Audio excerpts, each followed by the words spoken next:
Hi friends, എല്ലാവർക്കും ഒറ്റ ശിഖരം റിവ്യൂയിലേക്ക് സ്വാഗതം. മുകുന്ദന്റെ വീട്ടിലേക്ക് വരികയാണ് പ്രതാപനും കൃഷ്ണയും. മുകുന്ദേട്ട ഗുഡ് ഈവനിങ് എന്ന് പ്രതാപൻ പറയുമ്പോൾ മുകുന്ദൻ പറയുകയാണ്, കേറി വാടോ, ഈവനിങ് നമുക്ക് സൂപ്പർ ആക്കാം. ഇരിക്കടോ. അല്ല, എന്താ രണ്ടുപേരും കൂടി എവിടെയെങ്കിലും പോയിട്ട് വരുവാണോ അതോ രണ്ടും കൽപ്പിച്ച് ഇങ്ങോട്ട് തന്നെ തിരിച്ചതാണോ? പ്രതാപൻ പറയുന്നു, മുകുന്ദേട്ട ഞങ്ങൾക്ക് ഹോസ്പിറ്റലിൽ പോയി മീനാക്ഷിയും കുഞ്ഞിനെയും കാണുമെന്ന് വലിയ ആഗ്രഹമുണ്ട്. നടക്കുവോ അത്? മുകുന്ദൻ പറയുന്നു, യാതൊരു സാധ്യതയില്ല. കൃഷ്ണ പറയുന്നു, ഞങ്ങൾക്ക് അറിയാൻ പറ്റില്ലെന്ന്. ഇവിടെ വന്നാൽ കുഞ്ഞിന്റെ അച്ഛനെയും അമ്മയും കാണാലോ എന്ന് വിചാരിച്ചു വന്നതാ. അത്രയെങ്കിലും ആവട്ടെ. ഇത് കേട്ട അങ്കിത പറയുകയാണ്, അയ്യോടി, നീ കണ്ടിട്ടില്ലാത്ത ഒരച്ഛനും അമ്മയും. കൃഷ്ണ പറയുന്നു, തൽക്കാലം ഇതല്ലേ നിവൃത്തിയുള്ളൂ. പ്രതാപൻ പറയുന്നു, കുഞ്ഞുണ്ടായതിന്റെ ചിലവ് ചെയ്തിട്ടില്ല മുകുന്ദേട്ടൻ. മുകുന്ദൻ പറയുന്നു, കുഞ്ഞിന്റെ കാര്യം ഇപ്പോഴും ടെൻഷനിലാണ് പ്രതാപ. തുളസിച്ചേട്ടൻ ഒരു രക്ഷയില്ല. കുഞ്ഞിനെ ഞങ്ങൾ ഇപ്പൊ തന്നെ ഏറ്റെടുക്കണമെന്ന് തുളസിച്ചേട്ടൻ കടുംപിടുത്തം പിടിച്ചിരിക്കുക. കൃഷ്ണ ചോദിക്കുന്നു, അതിനെന്താ, അവിടെ പോയി കുഞ്ഞിനെ കൊണ്ടുവന്നാ പോരെ? മുകുന്ദൻ പറയുന്നു, കൊണ്ടുവന്നാ മാത്രം പോരല്ലോ, കുഞ്ഞിനെ നോക്കാൻ ആള് വേണ്ടേ? അങ്കിതയ്ക്ക് എക്സ്പീരിയൻസ് ഇല്ല. കൃഷ്ണ പറയുന്നു, പിഞ്ചു കുഞ്ഞല്ലേ ഏട്ടാ, കുഞ്ഞിന്റെ കാര്യങ്ങൾ നോക്കാൻ നമ്മൾ വിചാരിച്ചാൽ. മുകുന്ദൻ ചോദിക്കുന്നു, നിനക്ക് നോക്കാൻ പറ്റുമോ? പാല് കൊടുക്കണം, കരയുമ്പോൾ എടുത്തോണ്ട് നടന്ന് ആശ്വസിപ്പിക്കണം, രാത്രി ഉറക്കള ചിരിക്കേണ്ടി വന്നാൽ അങ്ങനെ ചെയ്യേണ്ടി വരും, ചിലപ്പോൾ ഹോസ്പിറ്റലിലേക്ക് പോകേണ്ടിയും വരും. അങ്കിതയെ കൊണ്ടും എന്നെ കൊണ്ടും സാധിക്കുന്ന കാര്യമല്ല ഇത്. ഒരു മാസമെങ്കിലും കഴിഞ്ഞിട്ടാണെങ്കിൽ വേണ്ടില്ല. കൃഷ്ണ പ്രതാപനെ നോക്കുമ്പോൾ പ്രതാപൻ പറയുന്നു, പറ്റുന്ന കാര്യമാണെങ്കിൽ മാത്രം ഏറ്റാ മതി. കൃഷ്ണ പറയുന്നു, തീരെ ചെറിയ കുഞ്ഞായതുകൊണ്ടായിട്ടാ, ഭൂമിയിലോട്ട് ജനിച്ചതല്ലേ ഉള്ളൂ. മുകുന്ദൻ പറയുകയാണ്, അതാ ഞാനും പറഞ്ഞത്. കൃഷ്ണ പറയുന്നു, മാത്രമല്ല ചോദിക്കുന്നവരോട് സമാധാനവും പറയണ്ടേ. ആരുടെ കുഞ്ഞാണെന്ന്? മുകുന്ദൻ പറയുന്നു, അതും വേണ്ടിവരും. അപ്പോൾ പ്രതാപൻ പറയുകയാണ്, അതാ പറഞ്ഞത്, ആലോചിച്ചൊക്കെ ചെയ്യാവുന്ന, മനസ്സിലായോ? ഏറ്റെടുത്തിട്ട് പറ്റിയില്ലെങ്കിൽ മറ്റാർക്കെങ്കിലും കൈമാറാവുന്ന കേസല്ല. മുകുന്ദൻ പറയുന്നു, കുഞ്ഞിന്റെ കുത്തിവെപ്പുകള്, പിന്നെ പാസ്പോർട്ട്, വിസ തുടങ്ങിയ പേപ്പറുകൾ ശരിയാക്കുന്നത് വരെ നമ്മൾ തന്നെ നോക്കേണ്ടി വരും. അതിന് ചിലപ്പോൾ ആഴ്ചകൾ വേണ്ടി വന്നേക്കും. ഇങ്ങനെയാണ് നമ്മുടെ സാഹചര്യം. അതിനിടയ്ക്ക് തുളസിച്ചേട്ടൻ അവിടെ കിടന്ന് ബഹളം വെച്ച് തുടങ്ങി. കൊണ്ടുപോ, കൊച്ചിനെ കൊണ്ടുപോ, ഇത് മാത്രമേ അയാൾക്ക് പറയാനുള്ളൂ. കൃഷ്ണ ചോദിക്കുന്നു, ചന്ദ്രമോഹൻ നോക്കിയിട്ടും ആള് മെരുങ്ങുന്നില്ല. അപ്പോൾ മുകുന്ദൻ പറയുകയാണ്, തുളസിച്ചേട്ടൻ നിങ്ങൾ ഉദ്ദേശിക്കുന്ന ആളൊന്നുമല്ല, ഭയങ്കര ദുർവാശിക്കാരനാ. എഗ്രിമെന്റ് ഉണ്ട് അയാളുടെ കയ്യില്, അതിൽ എഴുതിയിട്ടുണ്ട് പ്രസവശേഷം ഹോസ്പിറ്റലിൽ നിന്ന് ഡിസ്ചാർജ് ആകുമ്പോൾ തന്നെ കുഞ്ഞിനെ കൈമാറണമെന്ന്. അയാൾ അതും മുറുകെ പിടിച്ചോണ്ടിരിക്കുക. പ്രതാപൻ ചോദിക്കുന്നു, കുഞ്ഞിനെ നോക്കാൻ അറിയാവുന്ന ഏതെങ്കിലും ആയെ തപ്പിയെടുത്താലോ, അല്ലെങ്കിൽ ഹോം നേഴ്സ്? മുകുന്ദൻ ചോദിക്കുന്നു, ആരെ വിശ്വസിച്ചേൽപ്പിക്കും? കുഞ്ഞിന് എന്തെങ്കിലും പറ്റിപ്പോയാലോ? നമ്മൾ ഇതുവരെ എടുത്ത എഫേർട്ട് മുഴുവൻ പാഴാകില്ലേ? ഇനി ഇങ്ങനെ ഒരു അവസരം ഉണ്ടോ? ഇല്ല, പൈസ പോയത് പോട്ടേന്ന് വെക്കാം. പ്രതാപൻ പറയുന്നു, ഞാൻ തുളസിച്ചേട്ടനോട് സംസാരിച്ചാലോ? അമ്മ പറഞ്ഞാൽ അയാൾ മോളിക്കൊണ്ട് അനുസരിക്കും. അമ്മയുടെ മുന്നിൽ വെറും പൂച്ചക്കുട്ടിയാ തുളസിച്ചേട്ടൻ. മുകുന്ദൻ ചോദിക്കുന്നു, എന്ത് മണ്ടത്തിലാടോ താൻ ഈ പറയുന്നത്? തനിക്ക് ഈ കാര്യം പറഞ്ഞുകൊണ്ട് അയാളുടെ മുന്നിൽ ചെല്ലാൻ പറ്റുമോ? അമ്മയോട് പറയാൻ കൊള്ളാമോ? നമ്മൾ ഈ കാര്യങ്ങൾ രഹസ്യമാക്കി വെച്ചിരിക്കുന്നത് എന്തിനാ? മാത്രമല്ല തുളസിച്ചേട്ടൻ വല്ല കടുങ്കയും ചെയ്യും. കൃഷ്ണ പറയുന്നു, ഇതിപ്പം ആകെ പുലിവാലായല്ലോ. പ്രതാപൻ പറയുന്നു, ഒരു കാര്യം ചെയ്യാം, മുകുന്ദേട്ടനും ചേച്ചിയും കൂടി പെട്ടെന്ന് ഒരു ആവശ്യം വന്നിട്ട് ബാംഗ്ലൂർക്ക് പോയെന്ന് പറയാം. അർജന്റായ ഒരു ബിസിനസ് മീറ്റിംഗ്, 4-5 ദിവസം കഴിയും തിരിച്ചു വരാൻ. കൃഷ്ണ പറയുന്നു, അത് കൊള്ളാം, നല്ല ഐഡിയ. തുളസിച്ചേട്ടന് എന്ത് ചെയ്യാൻ പറ്റും? അവർ ആശുപത്രിയിൽ നിന്ന് ഡിസ്ചാർജ് ആയിട്ട് കുഞ്ഞിനെയും കൊണ്ട് വീട്ടിലേക്ക് പോയിക്കോളും. മുകുന്ദൻ പറയുന്നു, വെറുതെ വിട്ടുതരം പറയാതെ കൃഷ്ണൻ. അയാള് ദേഷ്യത്തിന് കുഞ്ഞിനെ വല്ലതും ചെയ്തെങ്കിൽ നമുക്ക് എങ്ങനെ തടയാൻ പറ്റും? അതുമാത്രമല്ല, നമ്മൾ അങ്ങനെ ഒളിച്ചോടുന്ന ടീമല്ല കൃഷ്ണൻ. പ്രശ്നങ്ങൾ ധൈര്യമായിട്ട് നേരിടുന്നവരാ. പ്രതാപൻ ചോദിക്കുന്നു, ചന്ദ്രമോഹൻ എന്താ പറയുന്നത്? അവൾ മുകുന്ദൻ പറയുകയാണ്, അയാളും സഹിയിട്ട് നിൽക്കുക. ഞാൻ പറഞ്ഞു, മൂവാറ്റുപുഴയെന്ന് പോരണ്ട, അവിടെ തന്നെ സ്റ്റേ ചെയ്തോളാൻ. നാളെ അയാള് തുളസിച്ചേട്ടനെ ഒന്നുകൂടി കാണുന്നുണ്ട്. ഇത് കേട്ട് കൃഷ്ണ പറയുകയാണ്, ചുരുക്കി പറഞ്ഞാൽ കുഞ്ഞുണ്ടായ സന്തോഷം പോയിട്ട് ഇപ്പൊ ആകെ ടെൻഷനായി. അങ്കിത പറയുന്നു, ഞാൻ പോയി ചായ ഇടാം, നിങ്ങൾ സംസാരിക്ക്, ഞാനും വരാൻ ചേച്ചി എന്ന് പറഞ്ഞ് കൃഷ്ണയും അങ്കിതയുടെ ഒപ്പം അടുക്കളയിലേക്ക് പോവുകയാണ്. മുകുന്ദൻ പറയുന്നു, വിട്ടുകൊടുക്കാൻ പറ്റത്തില്ലടോ. പിന്നീട് കാണിക്കുന്നത് കുഞ്ഞിനെ ലാളിച്ചുകൊണ്ടിരിക്കുന്ന മീനാക്ഷി പറയുന്നു, ഇവിടെ നോക്കടി കള്ളി, ഇപ്പൊ അമ്മ കണ്ടോ? കണ്ടല്ലോ, വാവേ നമുക്ക് പോകണ്ടേ, വീട്ടിൽ പോകണ്ടേ? ഇതല്ല നമ്മുടെ വീട്, ഇത് ഹോസ്പിറ്റലാ. ഇത് കേട്ടുകൊണ്ട് അവിടേക്ക് വരികയാണ് തുളസിയും പ്രസന്നയും. അവർ ടെൻഷനോടുകൂടി മുഖത്തോട് മുഖം നോക്കുന്നു. മീനാക്ഷി ചോദിക്കുന്നു, അമ്മയുടെ ചുന്ദരി കുട്ടിക്ക് ഉറക്കം വരുന്നുണ്ടോ? അരികിലേക്ക് വന്ന് തുളസി ചോദിക്കുന്നു, കൊച്ചിനെ കൊഞ്ചിച്ചും പുന്നാരിച്ചും ഇവിടെ തന്നെ കഴിയാനാണോ നിന്റെ ഉദ്ദേശം? മീനാക്ഷി ചോദിക്കുന്നു, ഞാൻ പിന്നെ എന്നോ ചെയ്യണം? തുളസി പറയുകയാണ്, കൊച്ചിനെ അവർക്ക് വിട്ടുകൊടുത്തിട്ട് വീട്ടിലോട്ട് പോകണ്ടേ? മീനാക്ഷി ചോദിക്കുന്നു, ഇന്ന് വീട്ടിലേക്ക് പോകണോ? തുളസി പറയുകയാണ്, ഇന്ന് പോകുന്ന കാര്യമല്ല പറഞ്ഞത്, നാളെയോ മറ്റന്നാളോ. ഡോക്ടർ പറയുന്നത് എന്താണെന്ന് വെച്ചാൽ അന്ന്. ഡോക്ടർ പറയട്ടെ എന്ന് മീനാക്ഷി പറയുമ്പോൾ തുളസി പറയുകയാണ്, മറ്റന്നാൾ ഡിസ്ചാർജ് ചെയ്തേക്കാമെന്നാ ഡോക്ടർ പറഞ്ഞത്. മീനാക്ഷി ചോദിക്കുന്നു, മറ്റന്നാളല്ലേ, അതിനിപ്പോഴേ എന്തിനാ ബഹളം വെക്കുന്നത്? തുളസി പറയുന്നു, നിന്റെ വർത്താനവും പെരുമാറ്റവും കണ്ടു കഴിഞ്ഞാല് ഉടനെ ഒന്നും ആശുപത്രിയിൽ നിന്ന് പോകുന്ന ലക്ഷണമില്ലല്ലോ. മീനാക്ഷി പറയുന്നു, ചുമ്മാ ഇങ്ങനെ കുറ്റം പറയാതെ ഞാൻ എന്നോ ചെയ്യണമെന്ന് പറ. തുളസി പറയുന്നു, ഇതിനെ വീട്ടിലേക്ക് കൊണ്ടുപോകാൻ പറ്റത്തില്ല, അത് ഞാൻ പറഞ്ഞേക്കാം. മീനാക്ഷി പറയുന്നു, അവര് 2 ദിവസത്തിനകം വന്ന് കുഞ്ഞിനെ ഏറ്റെടുത്തില്ലെങ്കിലോ? കളഞ്ഞിട്ട് പോണോ? തുളസി പറയുന്നു,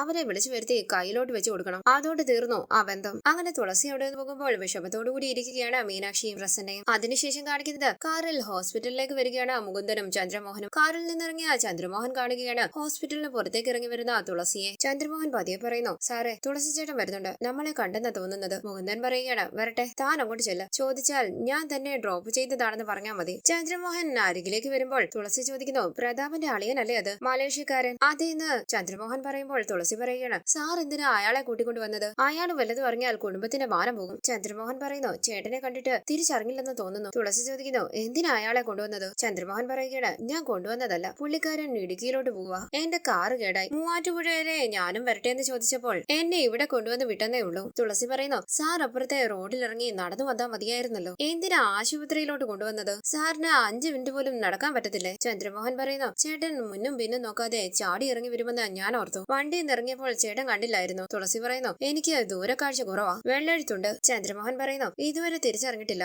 ചേട്ടൻ നടന്നു. തുളസി പറയുകയാണ്, സാർ എന്റെ കൂടെ വരണ്ട, ഒന്നിച്ച് കണ്ടാൽ പുള്ളിക്കാരൻ ചോദിക്കും തുളസീധരൻ ചേട്ടൻ എന്താ ആശുപത്രിയിലെന്ന്. ചന്ദ്രമോഹൻ പറയുന്നു, ചോദിക്കും, തീർച്ചയായും ചോദിക്കും. ചേട്ടൻ വിട്ടോ, ഇവിടെ അങ്ങ് നിൽക്കണ്ട, വീട്ടിലേക്ക് പോയിക്കോ, അതാ നല്ലത്. തുളസി പറയുന്നു, ശരി ഞാൻ പോവാണേ, മീനാക്ഷിയുടെ കാര്യം ഒരു സൂചന പോലും കൊടുത്തേക്കരുത്. ഇല്ലെന്ന് ചന്ദ്രമോഹൻ പറയുമ്പോൾ തുളസി പതിയെ അവിടെ നിന്ന് പോവുകയാണ്. മുകുന്ദന്റെ അരികിലേക്ക് വന്ന ചന്ദ്രമോഹൻ പറയുന്നു, ചേട്ടൻ പേടിച്ച് സ്ഥലം വിട്ടു. മേനോൻ സാറ് പുള്ളിക്കാരനെ തിരിച്ചറിഞ്ഞിട്ടില്ലെന്നാ ഞാൻ പറഞ്ഞു. മുകുന്ദൻ പറയുന്നു, നമ്മൾ അയാളെ പേടിച്ച് നിൽക്കുക, എന്ത് പറയണമെന്നറിയാതെ. അയാൾക്ക് അതിനേക്കാൾ പേടി നമ്മളെയാണല്ലേ. ചന്ദ്രമോഹൻ പറയുന്നു, പുള്ളിക്കാരന് വെള്ളെഴുത്തുണ്ട്, അതുകൊണ്ടാ സാറിനെ ദൂരെ നിന്ന് തിരിച്ചറിയാതിരുന്നത്. എന്നെ കൂടെ കൂടെ കണ്ട് നല്ല പരിചയമാണല്ലോ. മുകുന്ദൻ പറയുന്നു, അല്ല സംശയമൊന്നുമില്ലല്ലോ. ചന്ദ്രമോഹൻ പറയുകയാണ്, സാറിന് സംശയമുണ്ടോ എന്നാ പുള്ളിക്കാരന്റെ സംശയം. ഇത് കേട്ട് മുകുന്ദൻ പറയുകയാണ്, ശരി നമുക്ക് നമ്മുടെ കാര്യം നോക്കാം, വാ. അങ്ങനെ അവർ അകത്തേക്ക് പോവുകയാണ്. തുടർന്ന് ഡോക്ടർ പ്രീതയോട് മുകുന്ദൻ പറയുന്നു, കരാറിലെ വ്യവസ്ഥ അനുസരിച്ച് പ്രസവശേഷം ഹോസ്പിറ്റലിൽ വിടുമ്പോൾ കുഞ്ഞിനെ കൈമാറണമെന്നാണ്. പ്രീത പറയുന്നു, അങ്ങനെയാണല്ലോ വേണ്ടത്. മുകുന്ദൻ പറയുന്നു, പക്ഷേ ഞങ്ങൾക്ക് കുറച്ച് ടെക്നിക്കൽ ഡിഫിക്കൽട്ടീസ് ഉണ്ട്. കുഞ്ഞുണ്ടായതല്ലേ ഉള്ളൂ, പാസ്പോർട്ട് എടുക്കണം, വിസ കിട്ടണം, ഇവിടുത്തെ പ്രധാനപ്പെട്ട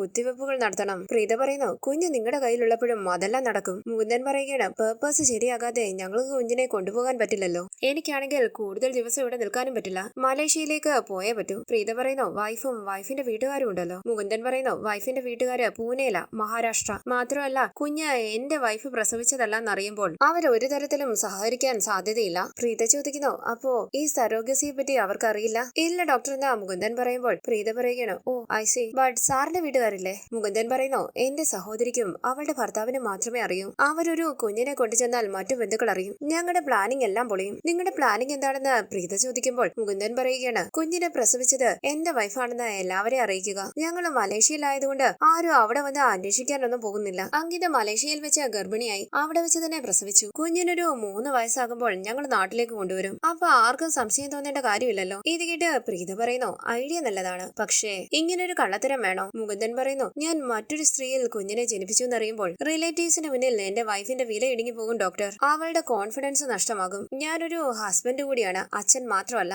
എല്ലാം നോക്കണ്ടേ ഞാൻ? കുഞ്ഞിനെ അങ്കിത പ്രസവിച്ചതാണെന്ന് സ്ഥാപിച്ചാൽ പല നേട്ടങ്ങളുണ്ട്. 1, അവളുടെ സെൽഫ് കോൺഫിഡൻസ് വളരെ കൂടും. 2, റിലേറ്റീവ്സിന്റെ ഇടയിൽ അവൾക്ക് വലിയ സ്വീകാര്യത ഉണ്ടാകും. 3, ഞാനും വൈഫും തമ്മിലുള്ള ഇന്റിമസി ടോട്ടൽ ബാലൻസ്ഡ് ആകും. ഒരു കോൺക്രീറ്റ് ബ്രിഡ്ജിംഗ് ഉണ്ടാകും. ഇത് കേട്ട് പ്രീത പറയുന്നു, അപ്പോ അങ്ങനെയാണ് നിങ്ങളുടെ പ്ലാനിങ്? മുകുന്ദൻ പറയുന്നു, അതെ, കുറച്ചു ദിവസം കുഞ്ഞു മീനാക്ഷിയോടൊപ്പം നിൽക്കട്ടെ. കുഞ്ഞിന് അമ്മയുടെ സാമീപ്യവും അമ്മിഞ്ഞപ്പാലും ഒക്കെ കിട്ടുമല്ലോ. ന്യൂ ബോൺ ബേബീസിന് അത് മസ്റ്റ് അല്ലേ? പ്രീത പറയുന്നു, പക്ഷേ അതില് വേറൊരു അപകടമുണ്ട് സർ. അമ്മയുടെ പാല് കുടിക്കുന്ന കുഞ്ഞും അമ്മയും തമ്മിൽ ഒരു ആത്മബന്ധം വളർന്നു വരും. ഈ ലോകത്തിലേക്കും വെച്ച് ഏറ്റവും വലിയ അറ്റാച്ച്മെന്റ് ആണത്. പിന്നീട് അത് ബ്രേക്ക് ചെയ്യുമ്പോൾ അമ്മയ്ക്കും മുറിവേൽക്കും, കുഞ്ഞിനും മുറിവേൽക്കും. മുകുന്ദൻ പറയുന്നു, മീനാക്ഷിയോട് സാഹചര്യങ്ങൾ പറഞ്ഞാൽ മനസ്സിലാകില്ലേ? അവള് വളരെ കോപ്പറേറ്റീവ് ആണെന്ന എന്റെ വിശ്വാസം. പ്രീത പറയുന്നു, മീനാക്ഷി വില്ലിങ് ആയിരിക്കും, കുഞ്ഞിനെ തൽക്കാലം വിട്ടുകൊടുക്കണ്ടെന്ന് പറഞ്ഞാൽ അവള് സന്തോഷിക്കുകയുള്ളൂ. പക്ഷേ അവളുടെ അച്ഛൻ ഒരു പുലിയാണ്. മുകുന്ദൻ പറയുന്നു, പുലിയല്ല ഡോക്ടർ, പോത്താണ്, കാട്ടുപോത്ത്. ചിരിച്ചുകൊണ്ട് പ്രീത പറയുകയാണ്, പുള്ളിക്കാരനെ കൊണ്ട് സമ്മതിപ്പിക്കാൻ പറ്റുമെന്ന് എനിക്ക് തോന്നുന്നില്ല. മുകുന്ദൻ പറയുന്നു, അല്ല ഡോക്ടർ കാര്യമായിട്ടെന്ന് പറഞ്ഞാൽ. പ്രീത പറയുകയാണ്, ഞാൻ സംസാരിക്കില്ല അയാളോട്. മുകുന്ദൻ പറയുന്നു,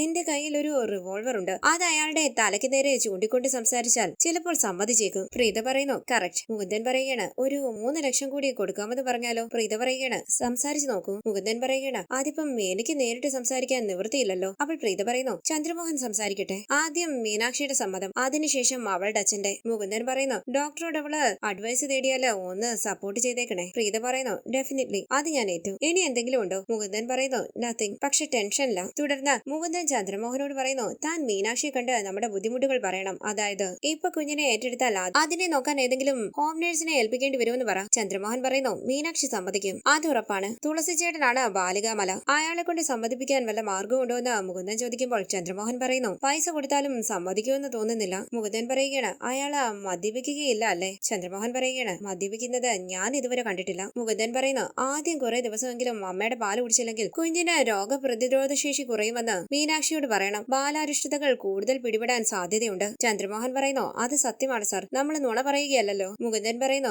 മീനാക്ഷി സമ്മതിച്ചാലും ശരി, ഒരു കാര്യം മുൻകൂറായി ധരിപ്പിച്ചേക്കണം, അതായത് കുഞ്ഞിനോട് കൂടുതൽ അറ്റാച്ച്മെന്റ് കാണിക്കരുതെന്ന്. അങ്ങനെ ഒരു പ്രശ്നം ഉണ്ടല്ലോ സാറിന് ചന്ദ്രമോഹൻ പറയുമ്പോൾ മുകുന്ദൻ പറയുകയാണ്, അങ്ങനെ സംഭവിച്ചാൽ മീനാക്ഷി ഒരുപാട് ദുഃഖിക്കേണ്ടി വന്നിരിക്കും. കുഞ്ഞിന് അമ്മയുമായിട്ടുള്ള അകൽച്ച താങ്ങാൻ പറ്റാതെയും വരും. ഇലയ്ക്കും മുള്ളിനും കേടില്ലാതെ വേണം എല്ലാം ചെയ്യാൻ. ചന്ദ്രമോഹൻ പറയുന്നു, ഞാൻ മീനാക്ഷിയുമായി സംസാരിച്ചിട്ട് സാറിനെ വിവരം അറിയിക്കാം. മുകുന്ദൻ പറയുകയാണ്, ഓക്കെ, എങ്ങനെയെങ്കിലും കാര്യം സാധിക്കണം, നമ്മുടെ മുന്നിൽ വേറെ വഴിയില്ല. ചന്ദ്രമോഹൻ പറയുന്നു, തുളസി ചേട്ടനെ വീട്ടിൽ ചെന്ന് കണ്ട് സംസാരിക്കുന്നതായിരിക്കും നല്ലത്. എന്തായാലും അയാൾ എന്റെ നേർക്ക് ചാടിക്കൊണ്ടുവരും, ഷൗട്ട് ചെയ്യും. ഹോസ്പിറ്റലിൽ വെച്ചാണോ, വീട്ടിൽ വെച്ചാണോ, റോഡിൽ വെച്ചാണോ, അതൊന്നും ചേട്ടന്റെ പ്രശ്നമല്ല, വിരല് പിടിച്ച് സംസാരിക്കും. മുകുന്ദൻ പറയുന്നു, അയാളോട് ആദ്യമേ പറ, സമ്മതിച്ചില്ലെങ്കിൽ കുറച്ച് ഭീഷണി പ്രയോഗിച്ചാലും തെറ്റില്ല. ബാക്കി പൈസ കൊടുക്കില്ലെന്നോ കുഞ്ഞിനെ ഏറ്റുവാങ്ങാൻ പറ്റില്ലെന്നോ അങ്ങനെ എന്തെങ്കിലും. ചന്ദ്രമോഹൻ പറയുന്നു, അത് ഞാൻ ചെയ്തോളാം സാർ. പുഞ്ചിരിച്ച മുകുന്ദൻ പറയുകയാണ്, ബെസ്റ്റ് ഓഫ് ലക്ക്, ട്രൈ ചെയ്ത് നോക്ക്. പിന്നീട് കാണിക്കുന്നത് പ്രസന്ന മീനാക്ഷിയോട് പറയുന്നു, ഞാൻ ബക്കറ്റിലോട്ട് ചൂടുവെള്ളം പിടിച്ചു വെക്കാം, നൈറ്റ് ഇതുപോലെ മാറാൻ മതിയെന്ന് മീനാക്ഷി പറയുമ്പോൾ വാതിലിൽ തട്ടുകയാണ് ചന്ദ്രമോഹൻ. പ്രസന്ന ചോദിക്കുന്നു, ആരാ, കേറി വാ. ചന്ദ്രമോഹൻ ചോദിക്കുന്നു, അകത്തോട്ട് വരാമല്ലോ അല്ലേ? പുഞ്ചിരിച്ച മീനാക്ഷി പറയുന്നു, വന്നു സാറേ. അരികിലേക്ക് വന്ന ചന്ദ്രമോഹൻ പറയുന്നു, മീനാക്ഷി, പ്രസവത്തോടെ മീനാക്ഷിയുമായിട്ടുള്ള കരാർ തീരുകയാണ്. നമ്മൾ എഴുതി ഒപ്പിട്ട എഗ്രിമെന്റ് അനുസരിച്ച് നമ്മൾ അന്ന് അതിന്റെ സാങ്കേതിക വശം മാത്രമേ നോക്കിയുള്ളൂ, മാനുഷിക വശം നമ്മൾ വേണ്ടത്ര ശ്രദ്ധിച്ചില്ല. ഇന്നലെ ഉണ്ടായ കുഞ്ഞ്, അതിന് പാല് കൊടുക്കണ്ടേ? ആ കുഞ്ഞിന് പരിചയമുള്ള ഏക ഭക്ഷണം അമ്മിഞ്ഞ പാലാണ്. അത് നമ്മൾ നിഷേധിക്കുന്നത് ഭയങ്കര ക്രൂരതയല്ലേ? ഇത് കേട്ട് മീനാക്ഷി മൂളുമ്പോൾ ചന്ദ്രമോഹൻ പറയുന്നു, ശരിക്കും കുഞ്ഞിന്റെ അഴകും ആരോഗ്യവും മറ്റു സ്വഭാവ ഗുണങ്ങളും എല്ലാം അമ്മ കുഞ്ഞിന് കൊടുക്കുന്ന ആ വിശിഷ്ടമായ ആഹാരത്തെ ആശ്രയിച്ചാണ് വരുന്നത്. അത് കുഞ്ഞിന് കൊടുക്കാൻ അതിന്റെ അമ്മയ്ക്ക് മാത്രമേ പറ്റൂ. ഞാൻ പറഞ്ഞു വരുന്നത് മീനാക്ഷിക്ക് മനസ്സിലാകുന്നുണ്ടോ? മീനാക്ഷിയും പ്രസന്നയും സംശയത്തോടുകൂടി ചന്ദ്രമോഹനെ നോക്കുന്നു. അങ്ങനെ ഇന്നത്തെ എപ്പിസോഡ് അവസാനിച്ചു. Thank you for watching. Please subscribe, like, share my channel.